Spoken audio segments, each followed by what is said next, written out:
I'd like to take you through a game in the match between Wesley So and Alireza Firouzja. This is tremendous stuff. I think you're going to enjoy it. Don't forget to like, comment, share and subscribe. There's some great content on the channel. It's free, so do check it out.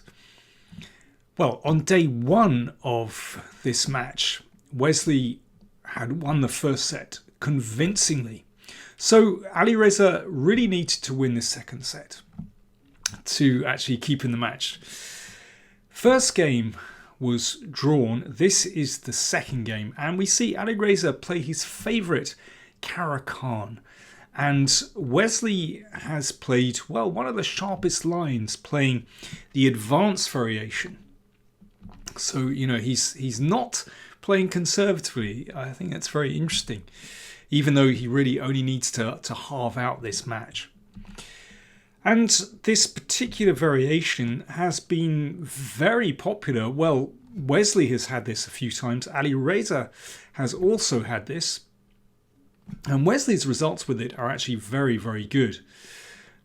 So G5 from Firouzja.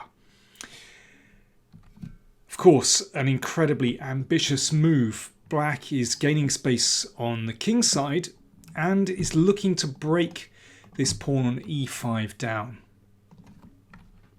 Bishop d2. Looking to get some control over a5 sometimes. And Alireza responds with a5 himself. a4. And here previously Alireza had played knight g6 and he'd actually beaten Giri playing that move. But, well, it wasn't that convincing, his victory, and no doubt Wesley would have been ready for that. Bishop g7 is actually the most popular move here, but Alireza went for queen c7. So that just puts a little bit more pressure on e5, ready to break with f6. And yeah, well, sometimes you can actually castle queenside, but it's mainly about putting more power on e5. And previously Wesley has played rook c1 in this position, but he went for something different after not too much thought. So, you know, it seems to me both players very well prepared for this particular opening. So who would win the opening battle? Well, Black does need to play f6 at some moment. You can delay it and first play bishop g7, but you have to watch out for moves like knight e1 and then maybe bishop h5 and f4.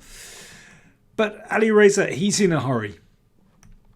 He wants to break straight away. Fair enough. And pawn takes pawn, that's necessary. Now, if knight takes pawn, then that white knight will land on e5, and then this bishop's diagonal is opened up. No. First of all, Alireza plays knight g6. So you can see he's got both knights and the queen covering the e5 square, and then he'll play knight f6. He might even play bishop d6 first, and then maybe castle kingside, and only then collect the pawn. Now, white has to react very quickly here. Otherwise, black is so active and is really starting to generate a very dangerous attack on the king side. So Wesley thought for over half a minute before he played pawn to c4. So he's looking to hit back. And now a 2.5 minute think from Alireza with bishop d6. Pawn takes pawn, pawn takes pawn. Now, I'm going to give you the chance to try to work out white's next move here. What does Wesley play next? So you have a little think. I'll have a little slurp of tea. Cheers. White to play. What are you going to do next? Wesley thought for over 6 minutes on this next move. Now, considering that the players start with just 15 minutes on the clock, that is a serious chunk of time to invest. But he came up with an absolutely fantastic move. Are you ready? Here we go. Bishop d3. This is sensational. Now, obviously the bishop can't move away because of bishop takes knight check. The bishop can be taken, and that's what Alireza did. Just let's have a quick look at bishop e4, just trying to kind of keep things a bit more solid. In that case, white can exchange and then put the knight on e5, and queen h5 is coming pretty swiftly. Feels like the position is opening up in white's favour. So that's why bishop takes bishop was played. Bang! Bishop takes pawn. That's the idea. Hitting the queen and also opening up the way for queen takes bishop. So that really has to be taken. Rook takes bishop. Queen takes bishop. So at the moment, let me see, white is still a piece down. However, the queen is hitting the knight and the knight is still attacking the rook. So king f7. Now, you can see that the e-file is open. So Alireza takes the time to just move the king from the open file and also protects the knight. Fair enough. Looks reasonable. So knight takes rook. Queen takes knight. So Wesley grabs back a bit of material. Now, how are you going to make progress? It's two minor pieces, knight and bishop against a rook. Now, if black consolidates here, then black will have, well, probably a winning material advantage. So it's essential that Wesley takes the initiative here and keeps on the attack. So queen f5 looks very reasonable. Attacking the knight. If knight takes pawn, then knight e5 check looks decisive.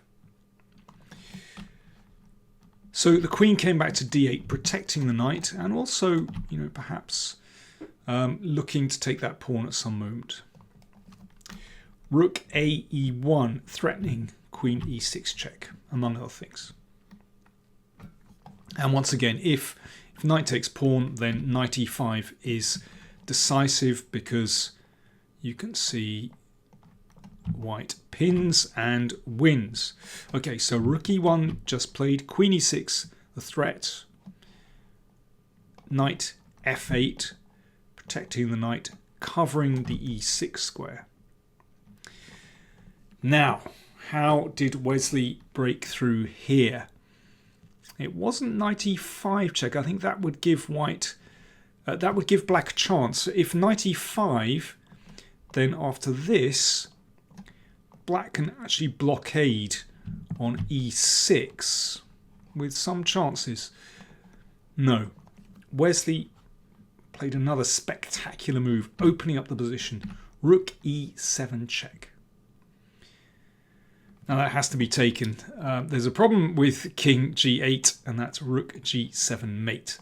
So bishop takes rook, pawn takes bishop, check from the queen, king takes, rook number 2 enters the attack, checking the king, and the king has to step up to d6.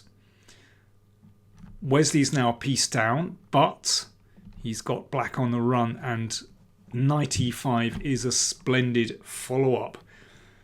If knight takes knight, we can play queen takes knight, check, and then we take the rook. That's no good. Knight f7 is the threat. Okay, what about moving the queen away? Now, this didn't happen. Let's just have a quick look. What about queen a5 hitting the rook? Well, in fact, there's just a really sweet tactic that ends the game. Knight c4 check, forking king and queen, and of course if pawn takes knight, queen takes queen. Beautiful. If the king tries to run away, then simply knight f7 and you're going to take the rook in the corner. It's decisive. And there's no decent defense to knight f7 actually, so Alireza tried rook h7 to at least be able to give up the rook for the knight. and that would offer some survival chances, but no. Wesley found a way to win immediately. It's really nice. Knight takes knight. And here, well, I suppose the best move is knight takes knight, but then queen takes rook, and that's a decisive material advantage. Alireza just played queen takes knight instead, allowing checkmate in one move. Queen e5. That's it. That's the end of the game, and that's how the game finished. Well, what a tour de force from Wesley So. His command of the tactics in this position is really extraordinary. Starting with this move, bishop d3, absolutely fantastic. But all the way along, those little tactical sequences, like here, when it came to this position, and he finds rook e7 check, fantastic. And here, in this position, knight e5, and that beautiful move, knight c4 as well. He just in control completely, absolutely superb. So that meant that Alireza had to hit back in the final 2 games of the set. Well, he tried valiantly, but, well, in the next game, a really complicated game, but Wesley again managed to find his way through the tactics and won out. So Wesley, a convincing winner of that match. So that meant, well, Wesley went through to the semi-finals, and he faces another in-form player, Anish Giri, in one of the semi-finals. The other semi-final, Magnus Carlsen will play Yanyapom Nishi. So we have 4, I think, of the most, well, in-form players in the world at the moment, actually. I'm really looking forward to the semis. So, well, thanks for watching. And yeah, do check out the PowerPlayChess channel. There's loads there for you to look at. More coming your way soon. Thanks for watching.